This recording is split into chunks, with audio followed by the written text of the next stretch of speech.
y los invito a todos a ponerse los fonos a James Hamilton. Él es uno de los creyentes del caso Caradima. Hola James, ¿cómo estás? Muchas gracias por atendernos. Hola, muy buenos días, muchas gracias a ustedes. Saludos Beatriz, a Francisco, a Álvaro y a todos los integrantes del panel. Gracias por la llamada.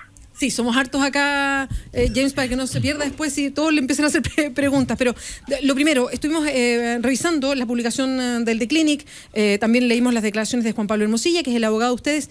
Jimmy, ¿usted cómo reacciona conociendo estos nuevos antecedentes que les llegaron y que los agregan a ustedes a la causa? Mira, Beatriz, la verdad que es bien una sensación bien especial porque durante varios años nos ha tocado, ¿no es cierto?, hacer declaraciones bien fuertes de una experiencia propia con situaciones y documentos fuertes también, pero que de alguna manera nunca se consideraron o se tomaron en el sentido de que era un permanente posicionamiento de la Iglesia a favor de los perpetradores. Y estas cartas lo que hacen es una sensación, lo leíamos con mi señora ayer, porque tampoco la habíamos leído antes, una sensación como diciendo, chuta, ahora la gente te va a creer o no te va a creer. ¿Sí? Entonces, la verdad que desde el punto de vista personal, me da una tranquilidad de validación a mucha gente, de que mucha gente que probablemente estaba escéptica, no le queda otra que leerlas, y si no las lee, bueno, ya es problema de ellos, pero leerlas, ¿no es cierto?, lo que sale ahí, en un momento en que nosotros ya habíamos hecho nuestras denuncias formales, es contundente. No, yo no creo que no se presta demasiado análisis. Hola James, Francisco Aguiluz por acá. Yo estoy de acuerdo contigo, no se presta demasiado análisis, sin embargo la Iglesia Católica hoy analiza por su parte la carta de Errázuriz. No sé si leíste el comunicado de prensa que publicaron. Sí, lo leí por completo. A mí me suena tan absurdo como te debe sonar a ti, digamos, que estaban invitando a Caradima a salir de la Iglesia. Mira, a mí me da mucha pena porque son oportunidades que la Iglesia ha ido perdiendo una tras otra de poder enmendar el rumbo. ¿En qué sentido? Nosotros no somos dueños de la moral y la ética del mundo, ¿te fijas? Pero sí tratamos de mostrar una verdad que de alguna manera la Iglesia ha tratado de mantener oculta. Yo te voy a puntualizar, ahí sale en The Clinic también una especie de línea de tiempo bien interesante, porque nosotros, personalmente hice una denuncia antes de esa carta del 2006 formal ante Escudero, que es una de las denuncias fundamentales, que nunca se tomó en cuenta. Entonces, al leer esa carta de Errázuriz hacia Caradima, me doy cuenta que jamás me iban a tomar en cuenta, que nunca, jamás iban a dejar que avanzara este proceso. Eso es lo terrible, que en realidad la Iglesia y el abogado hablan de los procesos judiciales que nosotros iniciamos, nadie más que nosotros, y realmente cero consideración con las víctimas en el momento en que nosotros hicimos la denuncia antes del 2006. Ni siquiera se preocupa las víctimas. Es un concepto tan legal, tan fuera de lo que es el concepto de caridad cristiana que propone la Iglesia, ¿verdad? Entonces, cuando ya habían elementos claros, de denuncias claras, como ser Escudero, con un notero eclesiástico, que además le da la indicación al cardenal, ¿no es cierto?, de que inicie el proceso contra Caradima, uno ve lo que era realmente la postura con esta carta. Entonces, es asombroso, por decirlo menos. ¿Qué es Errázuriz en esta trama, James? ¿Es un encubridor, es un cómplice, es un responsable? Mira, yo el adjetivo dejaría que se lo ponga la justicia. ¿Qué esperas tú que ponga la justicia, perdón? Yo espero que el adjetivo se lo ponga finalmente la justicia. Yo ya he dicho todas mis opiniones sobre el tema y creo que ya llegó el momento, ¿no es cierto?, en que estas cosas tengan que irse definiendo en la base de los argumentos y las pruebas. Yo creo que son elementos muy sustanciales de prueba, probatorios, son elementos históricos y que son elementos que están además a la luz pública. Si uno ve además el proceso canónico es bien feroz porque además habla de víctimas de menores de edad recientes que podrían haber hecho que no existiera prescripción. Sin embargo, la Iglesia encubre eso. La Iglesia no da a conocer eso. Hay niños que son víctimas en el Estado, o menores de edad en el Estado chileno, y la Iglesia encubre conocimiento de acciones criminales dentro del Estado chileno, que además no son procesos, no están sometidos a secreto de confesión, por lo cual se transforman en cómplices. ¿Qué pasa con esos niños, con esos menores de edad? La asistencia psicológica, la reparación, la asistencia judicial, todas esas otras víctimas que se mencionan en el proceso canónico y que nadie sabe, ¿no es cierto?, de las cuales podríamos nosotros conocer algunas. ¿Qué pasa con ellas, ¿no es cierto? Quedan totalmente desatendidas también. Es una situación realmente, creo yo, medieval, y una situación de extrema gravedad. Esto es una situación de derecho humano, o sea, de lesa humanidad. Estamos conversando con, perdona Álvaro, estamos conversando con James Hamilton, uno de los creyentes del caso Caradima. Estamos conversando sobre esta información, se reveló a través de Clinic, con el fallo completo del Vaticano en contra de Caradima y también con unas cartas del hoy cardenal Errázuriz del año 2006, donde instruye a testigos y, bueno, que aclara su parecer respecto a lo que pasaba con Caradima. Sí, James, hola, Álvaro por acá. Hola. Hice el link entre estas cartas también y un dictamen de la ministra Jessica González el año 2009, donde afirmaba en su sentencia que Errázuriz había pagado 500 millones de pesos para impedir la publicación de un libro. Yo no sé en qué quedó eso, pero me da la sensación que la inspiración podría ser la misma, digamos, en el sentido de encubrimiento. Mira, eso sale en el dictamen, perdona un poco la precisión de fecha, fue el 2009. O sea, fue el dictamen de la ministra. Sí.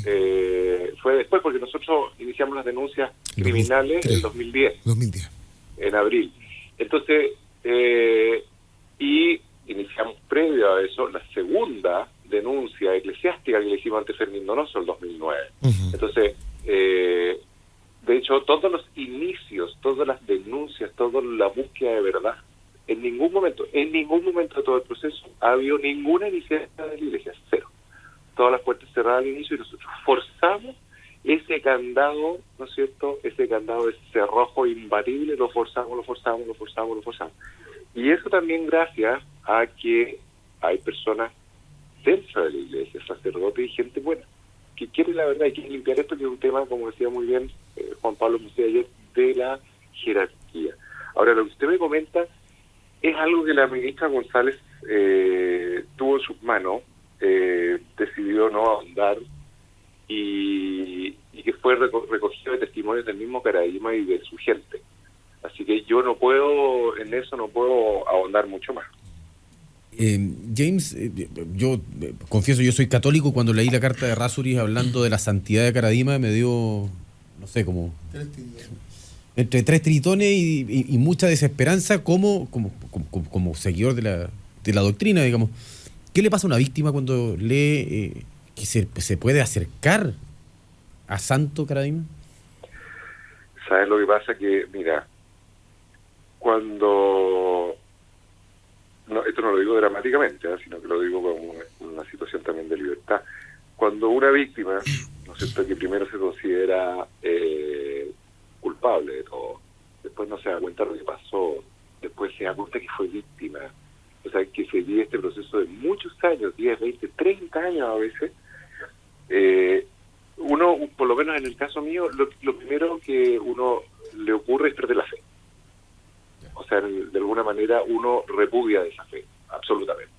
Y recupera la libertad, una libertad que te permite abrir los ojos y ver que esta fe lo único que hace, en realidad, es una situación de manipulación de poderes, manipulación de conciencia de la gente, puesta en el control económico, control de un montón de cosas.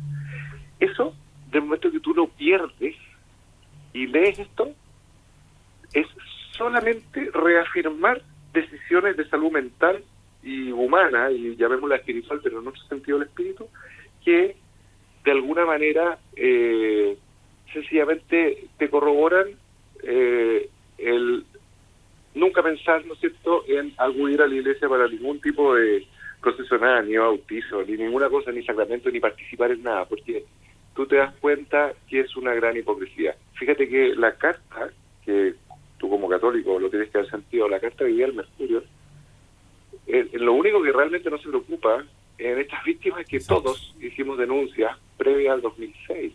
O sea, ya cuando estaba en conocimiento completo del cardenal, sale esta carta en que lo compara casi con la Virgen María y le sugiere los pasos para santificar. Entonces, es una carta más personal. Mira, yo la verdad, Álvaro, creo que esto tiene que seguir su curso legal. Creo que es importante que la gente lea las cartas y el tenor de las cartas, porque claro, todo el mundo puede interpretar. Esto es como aquel, el hombre que está, ¿no es cierto?, que engaña a la mujer y llega la señora a la casa, lo ve ahí adentro y dice, y él llega y le dice, no, pero no es lo que tú crees, ¿te fijas? Es una situación tan absurda, quiero aceptar las cosas en la realidad, decir la verdad, qué cosa más sanadora. También para la gente, para el mundo católico cristiano, para aquellos que son de buena fe, buenos católicos, ¿te fijas?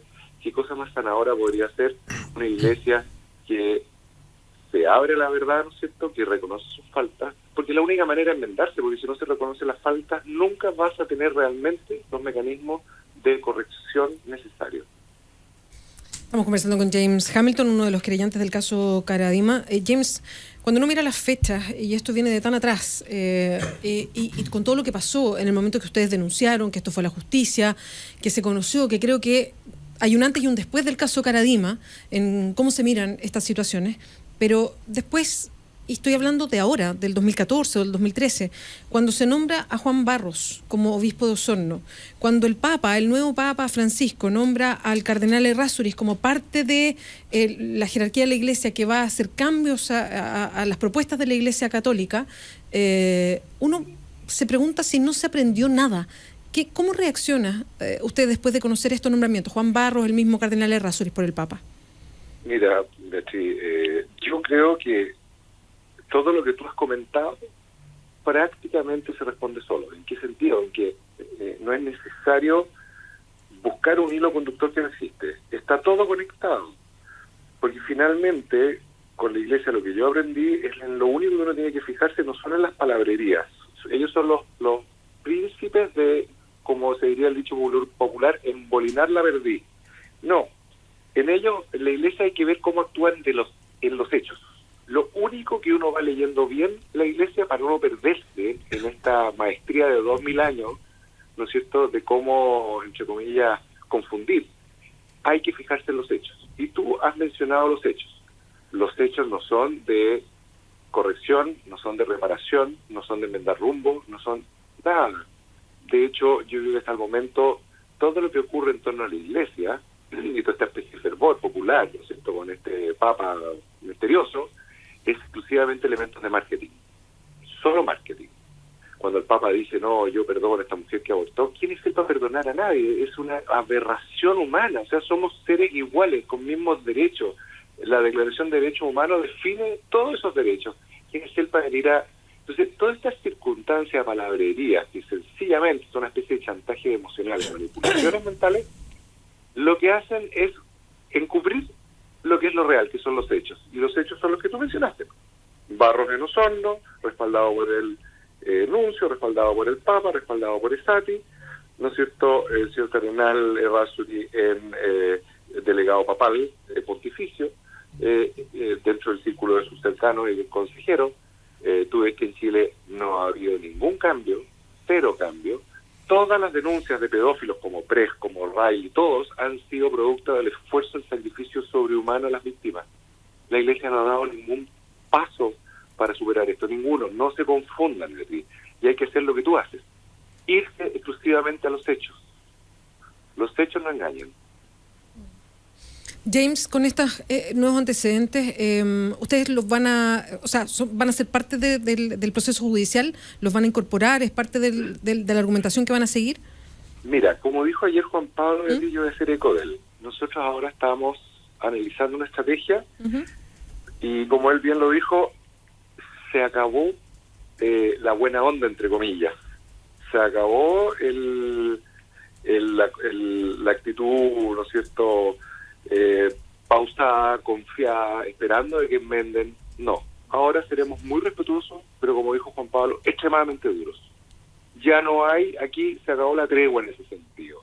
Con mucha consideración por el aspecto humano de cada persona. Como decía él, nosotros no tenemos nada en contra de que la Iglesia haya ido a apoyar, ¿no es cierto?, a Caradima como ser humano, ¿no es cierto?, que puede tener las vilezas o las cosas buenas, quién sabe si las tuvo, ¿no es cierto?, pero lo que sí estamos en desacuerdo, ¿no es cierto?, es el apoyo institucional y el apoyo totalmente unilateral.